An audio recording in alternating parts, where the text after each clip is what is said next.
Hello and welcome to a brand new episode of Fork Full of Noodles. I am Krish Mohan.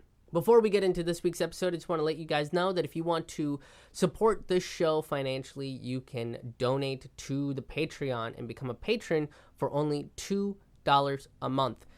You can go to patreon.com/KrishMohanHaha to find out all the details, the rewards, and the goals that are being set through the Patreon. I do this full time. I tour and create comedy content full time. I put out most of my content for free. So if you want to help support that and support what I do, go to patreon.com/KrishMohanHaha and donate a couple bucks if you can. Just starting at $2 a month. All right. Let's get into the episode. Usually when I go on tour, I head into the Midwest or the South, and people get concerned, right? Because I'm an immigrant, and there are certain stereotypes in that region that one does need to be concerned about. But I love the South and the Midwest, because for as many right-wing, super conservative folks that are down there, there are just as many progressives and liberals that are down there. And you just got to look hard enough to find them, right? It's like the hunt for the Red October, but it's more of the so-called blue wave now. And all you got to do is go out there and put the call of the left, right? I just head into the town that I'm at, and I wait outside the venue, and I just say, universal health care, critical thinking, fund public education, universal basic income, separation of church and state, and all the progressives and liberals will just march right up to the venue. What's really awesome about the liberals and progressives in the South is the fact that they are just as aggressive about their beliefs as the conservatives and the right is, right? Because all these liberals and conservatives are like, hey, why y'all fucking with that queer? All right, love ain't no goddamn political argument. All right, let's just be clear about that. Let them love who they want to love, and for that matter, neither is abortion. That's between a woman, her partner, and her doctor. All right, you put your goddamn signs and weird photographs away, or else I'm gonna beat you with the biology book. How about that shit? I love it. I appreciate passion of all forms. That means you give a shit about something. And right now, we need more give a shits in our society. But people do get nervous, though, especially with the administration that we have in place now. People get concerned about touring the South and the Midwest. And people ask me all the time, do I get a lot of Trump supporters to come to my show? And if I get into arguments with Trump supporters a lot? And the truth is, I don't. I get maybe one or two every once in a while, and they're fine. Usually, they're fine folks. They look like we do.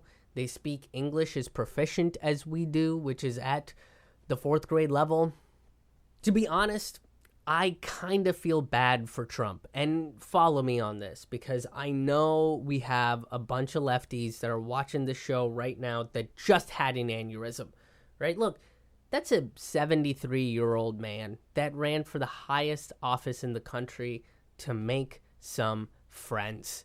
That's why he did it. He didn't want to be president or run a country. He knew it would make him popular, and then maybe people would ask to dance with him. But boy, it did not work out, huh? It did not work out in his favor. I mean, he is popular in terms of the fact that people know who he is, but not in the terms that they want to invite him to parties.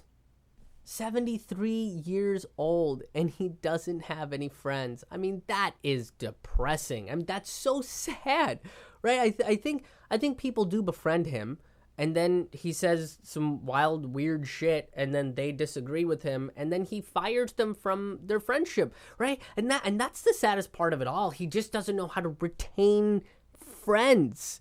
He's like, look, you're fired. It's like, whoa, Donald, I don't think you can fire friends. I don't think that's how this whole friendship things work. And you can't say that stuff about Mexicans as your friend. He's like, no, you're fired. Give me the bracelet back with my name on it. I'm going to go back on Twitter and look for new friends. 73 years old. He's one of the oldest presidents we've ever had. I mean, why don't we have an age cap for the presidency? I mean, you have to be a minimum of 35 to run for office. And I think once you hit 50, you should just sit down and relax, right? You've done enough. It's too old. It's like your grandfather, right? Do you really want your grandfather running a country and dealing with diplomatic affairs? Look, my grandfather is 92, okay? When he was 73, he was afraid of the cordless telephone. Is that really someone you want in charge of healthcare? If he doesn't get the cordless telephone, how is he going to be with giving people the right of health? I don't think that's going to be on the progressive docket, right? He's just going to be like, get the leeches back. And it's like, whoa, no, that's a bad idea. Don't do that, Grandpa. Don't do that. And look, I know I'm shooting myself in the foot here because I'm a big Bernie guy, but Bernie's like 1,000 years old, right? He's got stories about how he was hanging out with Abraham Lincoln and helped him figure out that slavery was wrong and that's what he should like go on, because when Bernie was hanging out with the pharaohs all those years ago, he knew that it was going to come and bite them in the ass. The dude's old, right? Every speech that he gives, every time he's on stage, like I just look at him and I'm just like, sit down, get him a chair. Why is nobody getting that man a chair, right? Like and he just looks so hunched all the time. He's like hunched over, and I think it's because the weight of the middle class is literally crushing him, right? Like it's just, we put all the hopes and dreams of the working class on this man's back, and it's crushing him into the world's most beautiful democratic socialist diamond. And then maybe we will have enough money for health care. I've had a lot of people ask me why we do this, right? Why do I go on tour so much? Why do you drive everywhere, right? The idea that I get into a car and go from city to city telling jokes and philosophizing on stage is out of the depths of reality for some people. But honestly, it's one of the best things you could ever do. If you ever get the chance to travel, I highly recommend it. If you ever have the opportunity to just go to a different place for a little while, you should do it. It really is astounding. We just went on a cross-country tour. I went on with my fiance, and it's amazing. It's an amazing journey. And people get weird about the fact that we drove throughout the entire country. And here's the thing, flying is awful. But the idea of flight is amazing and beautiful, and we took that idea and added security and TSA and an indoor mall and fucking ruined it, right? We're one of the only mammals that have figured out flying. It's us and bats, and for a long time, bats use that against us, right? They're like, oh, sure, you can pick stuff up with your hands, but can you even see and reach your God? And now we can say yes, we can. And what we've discovered is they're not in the clouds. It's just the atmosphere we're destroying. So suck on that, bats. But seriously though, if you do suck on that, it will render you extinct probably. I mean, everything leading up to the miracle of the flight itself is awful, right? I have to be groped without anyone buying me dinner. And then I have to deal with racism and classism. And those things definitely don't come with dinner. And by the time we take off, I don't even care that we're doing something amazing that birds have accomplished. I knew I was done with flying when I was at the O'Hare Airport in Chicago a few years ago. And I saw an older woman that was cursing out and aggressively trying to attack the flight attendant. Okay, she got carried out by 2 Chicago police officers. They had her by the armpits, and then she started kicking them. So one of the cops went to her legs and restrained them, and they carried her out like a pig on a spit. At that point, I was just like, yeah, I don't think this mode of transportation is bringing out the best of us. But I really do love driving across the country, right? You get to see so much more. You get to meet so many more people and try to understand different walks of life, right? You get to understand the world just a little bit better. The way I see it is that it's like a jigsaw puzzle, right? We all start with like 10 pieces. And then every place we go, every story we hear, every person we meet, every perspective we get, every interaction we have, we just gain a few more puzzle pieces. Some that fit in with sections that we already have, others that start whole new sections. But with each piece of the puzzle we get, it starts getting a little bit clearer. And look, there are people out there that don't want to listen to another person's perspective or see how somebody else lives their lives, right? Those people look at the 10 puzzle pieces that they have in their hands and think that's the whole world.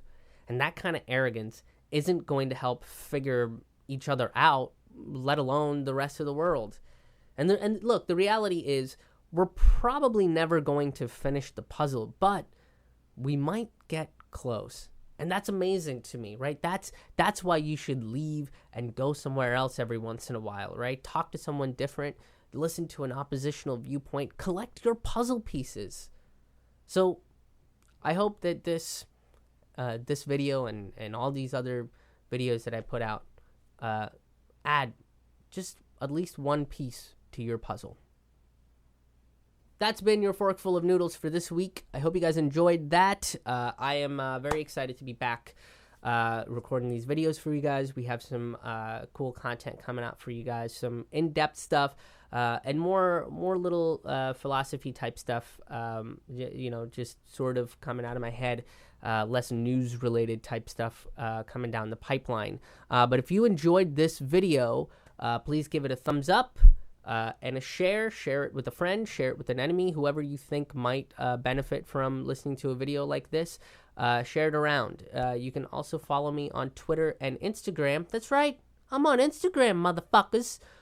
You can follow me at Krish Mohan, like my Facebook page, and sign up for the email list. It's probably the best way to keep in touch with all of this stuff and know when we put out videos.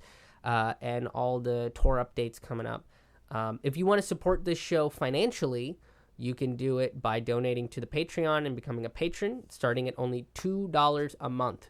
Go to patreon.com/KrishMohan. You can get all the details, the rewards, the different tiers, the goals.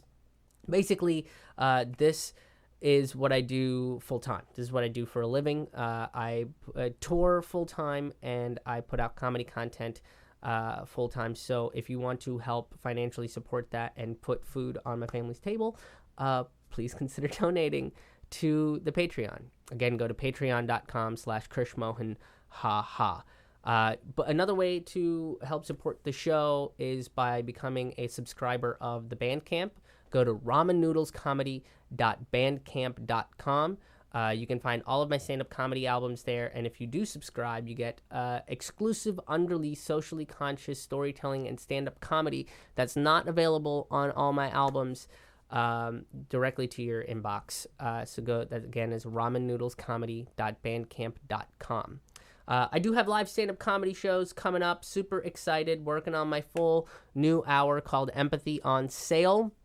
I will be coming to Georgetown, Kentucky, Kalamazoo, Michigan, Lansing, Michigan, Detroit, Michigan.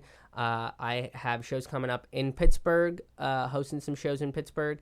I will be in Washington, D.C., Easton, Maryland, Baltimore, Maryland, and I'll be opening for Lee Camp in San Francisco and Santa Cruz. For all of those details, you can go to ramennoodlescomedy.com. That's RAMAN noodlescomedy.com. You can find all of my tour dates there, all of my stand-up comedy albums, and a bunch of other cool stuff that's out there as well.